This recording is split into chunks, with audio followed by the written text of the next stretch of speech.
Media.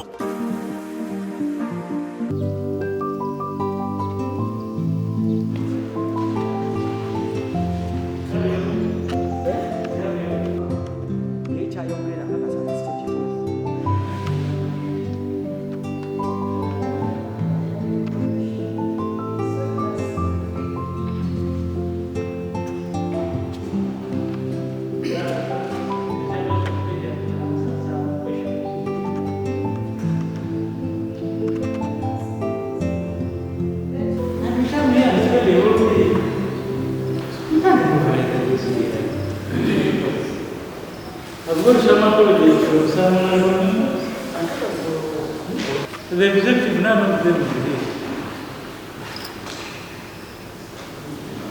Please don't respond to people received the files of last week.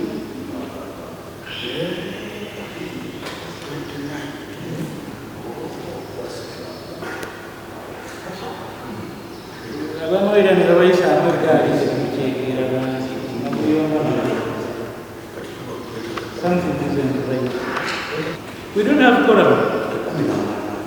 We don't have quorum.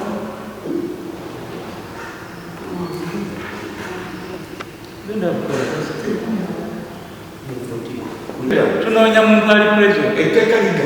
We must maintain the quorum. No one about to be covered. None of them. So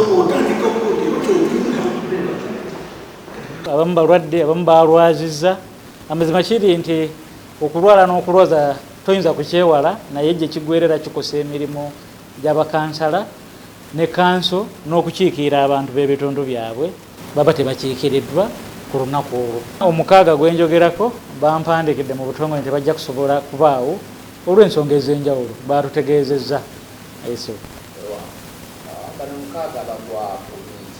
Omukaaga kuliko bakansala ab'oludda oluvuganya balinga bana, then bakansala ababiri bali ku ludda olwa gavumenti olw'ekibiina ekiri mu buyinza. Ebitundu ebimu bijja sigala nga biri mabega, era kyowulira nga abantu beemulugunye baffe tebatufuddeeko, naye nga ne kansala tamanyi ku levo ki wayogera kizibu kye bwe kiba kigenda mu budget akiteekamu ku levo ki, alinda ku last minute nga tukola approval ya budget n'alyoka ajja nga akuba enduulu ng'emitendera gyonna tagimanyi gyayisibwamu.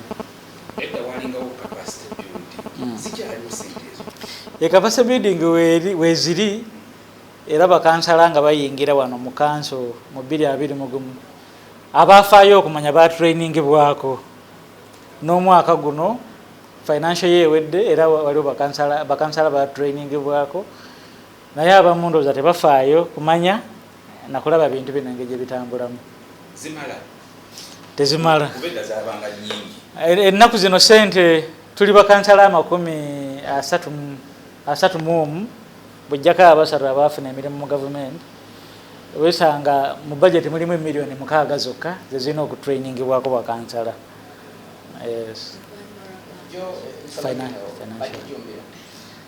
Emisomo abamu bafaayo okugijjumbira, abamu bajja mu bintu bino nga tebamanyi kye bazzeemu, abamu tebafaayo beesuulira gwa naggamba, abamu balowooza nti bw'otuuka ku district sente enjereereza eziriyo, abamu baanafuwa mitima kubanga kye baali basuubira nga banoonya akalulu bwe baatuuka eno si bwe kiri.